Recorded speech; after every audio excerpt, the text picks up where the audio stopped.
Hello students. पिछले video में हमने पढ़ा था कि किस प्रकार से पदार्थ की अवस्थाएं होती हैं अलग अलग और उनकी क्या विशेषताएं होती है।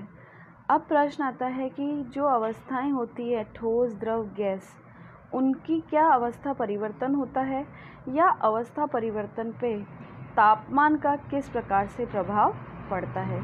इस चीज़ को समझने के लिए हम एक प्रयोग कर सकते हैं। ये प्रयोग आप घर पे भी कर सकते हो और हम लैब में भी कर सकते हैं। कैसे? आप घर में एक बर्तन में थोड़ी सी बर्फ़ लीजिए। बर्फ़ को बर्फ़ के अंदर हम एक उसका तापमान नोट करने के लिए, टेम्परेचर नोट करने के लिए थर्मामीटर का प्रयोग कर सकते हैं।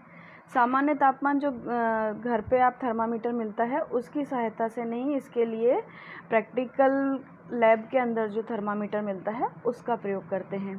प्रयोगशाला में अगर हम करेंगे तो इसके लिए इस तरह से हम एक उपकरण जमाएंगे जिसमें स्टैंड लिया है हमने, जिससे कि हमने थर्मामीटर को बांधा है। एक स्टैंड जिसके ऊपर बीकर रखेंगे और उसके स्टैंड के नीचे बर्नर को रखा है। बीकर के अंदर हम बर्फ़ के टुकड़े रखेंगे और एक कांच की छड़ जिससे हम उनको हिलाने के काम में आएगी। थर्मामीटर यूज़ किया है। थर्मामीटर से हम लगातार होने वाले परिवर्तनों को चेक करेंगे और स्टैंड की सहायता से उस थर्मामीटर को बांध देंगे। अब हम क्या करेंगे कि इस बर्नर की सहायता से हम इस बर्फ़ को गर्म करेंगे। उससे पहले हमने तापमान नोट कर लिया प्रयोग शुरू करने से पहले। फिर उसके बाद हम देखेंगे कि जब हम बर्नर से इसको गर्म करते हैं तो स्टार्टिंग में, प्रारंभ में धीरे धीरे वो जो तापमान है, जो प्रारंभिक तापमान है वही तापमान रहता है, तापमान बदलता नहीं है। उसके बाद आप देखते हैं कि धीरे धीरे जैसे जैसे तापमान बढ़ता है बर्फ़ पिघलने लगती है। फिर आप उस तापमान को भी नोट कर लेंगे और पूरी बर्फ़ को पिघलने देंगे।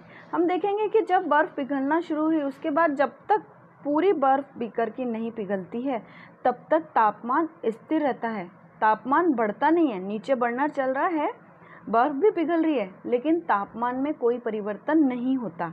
मतलब एक निश्चित तापमान पे आकर वो उस समय रुक गया जब बर्फ़ पिघलना शुरू हुई थी। तो यानी ठोस से द्रव अवस्था में पदार्थ बदलना शुरू हुआ तो वह तापमान जिसके ऊपर ठोस पिघलकर द्रव बनने लगता है उसे हम कहते हैं गलनांक। और उस गलनांक से देखा धीरे धीरे जब पूरी बर्फ़ पिघलती तब तक तापमान में वृद्धि नहीं होती है और उसके पश्चात जब हम उसको और धीरे धीरे गर्म होने देंगे, जब पूरी बर्फ़ पिघल जाएगी और जब वो पूरी द्रव अवस्था में बदल जाएगा उसके बाद उसमें आप देखोगे और फिर वो गर्म होने लगेगा और उसका तापमान बढ़ने लगेगा। धीरे धीरे हम फिर तापमान को नोट करेंगे कि धीरे धीरे तापमान बढ़ने लगेगा। एक अवस्था आएगी कि उसके बाद वो पानी उबल के द्रव से गैस के अंदर यानी जल की भाप बनने लगेगी। जिस तापमान के ऊपर जल की भाप बनने लगेगी उस तापमान को हम कहेंगे क्वथनांक, अर्थात वह तापमान जिसके ऊपर जल भाप के अंदर या द्रव पदार्थ गैसीय अवस्था में बदलने लगता है उसे हम क्वथनांक कहते हैं। बीच में हमने देखा था कि जिस तापमान के ऊपर वह बदल नहीं रहा था उसी के ऊपर टिका हुआ था, तो ऐसा क्यों हुआ था? इससे पहले हम ये भी पूछ सकते हैं कि ठोस चीज़ द्रव के अंदर क्यों चेंज हुई। तो ठोस का तापमान बढ़ाने पर उसके कणों के बीच की गतिज ऊर्जा बढ़ जाती है और गतिज ऊर्जा में वृद्धि होने के कारण कण अधिक तेजी से कंपन करने लगते हैं, जिससे उनके द्वारा जो प्रदत्त की गई ऊर्जा है, कणों के बीच की ऊर्जा है, वो अपने कणों के मध्य के आकर्षण बल को पार कर लेती है, जिससे कण अपने निश्चित स्थान को छोड़कर स्वतंत्र होने लगते हैं, जिससे कण अपनी अवस्था परिवर्तन कर लेता है, ठोस से द्रव और द्रव से गैस। फिर इसी के साथ साथ अपन ने देखा कि जब कुछ समय तक ठोस पदार्थ जब गला था उस समय तापमान निश्चित था, लेकिन हम तो लगातार गर्म कर रहे थे।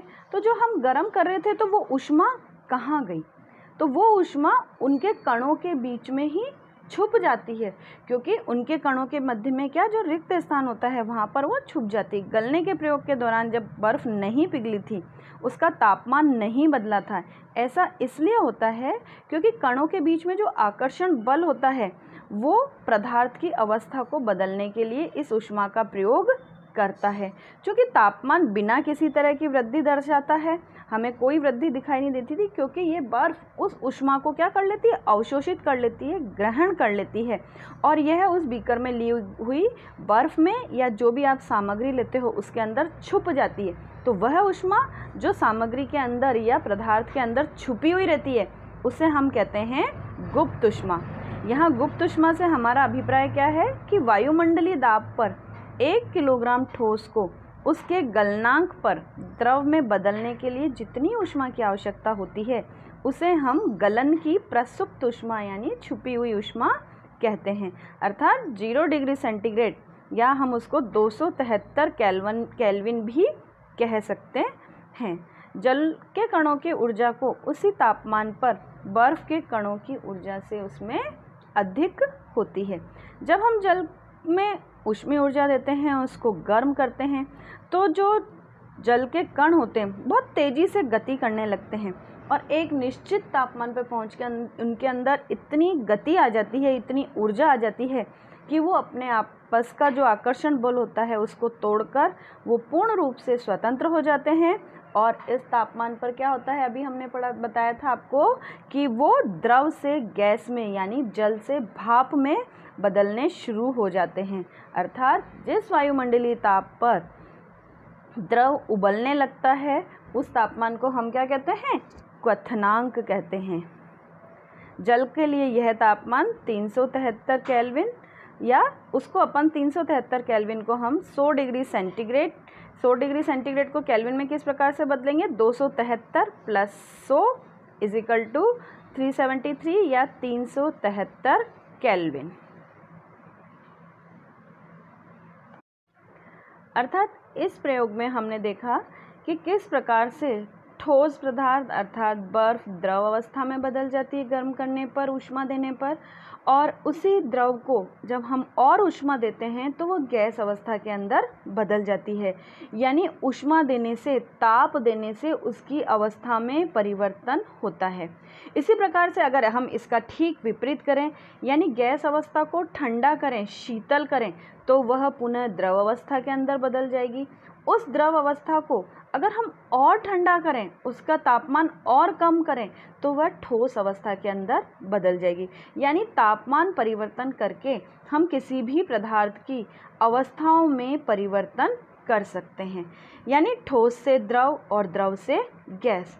तो क्या सभी पदार्थ इन गुणों को अपनाते हैं कि ठोस पदार्थ को गर्म किया तो वो द्रव में बदलेंगे, द्रव को गर्म किया तो वो गैस में बदलेंगे, या उनका तापमान कम करेंगे तो गैसीय पदार्थ द्रव में बदलेंगे और द्रवीय पदार्थ ठोस अवस्था में बदलेंगे? क्या सभी पदार्थ ऐसे होते हैं या कुछ पदार्थ अलग विशेष गुण रखते हैं? वो विशेष गुण कौन से होते हैं, उस चीज़ को समझने के लिए हम एक और प्रयोग करेंगे।